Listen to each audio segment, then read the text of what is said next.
So we're looking at control flow examples, and as a reminder, there's two forms of control flow. The conditional, which is if some condition is met, which is the ifs, switches, and loops, for loops, while loops, do while loops, and so forth.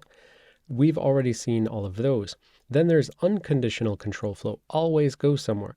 This is things like function calls and returns, exceptions, interrupts, and goto.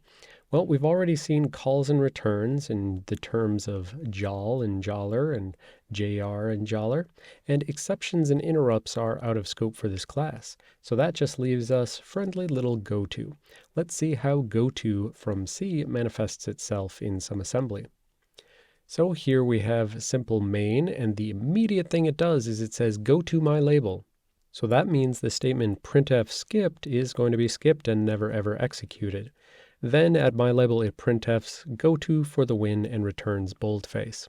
Now we're going to compile this at optimization 0 and see whether the compiler chooses to still include this and just skip over it. So here is the code that we get out of it, and we see that there seems to only be one instance of a call to putS. So it did not include the code to printf skipped, it just included a no-op instead.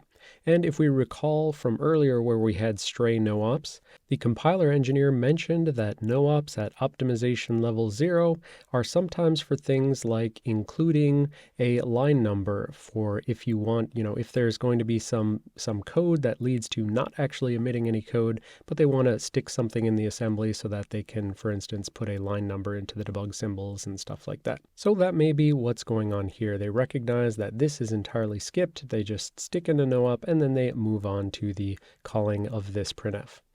Okay, well, goto was pretty simple here. We could make more complicated examples, or you could make more complicated examples, but the basics is that it's just going to lead to unconditional control flow.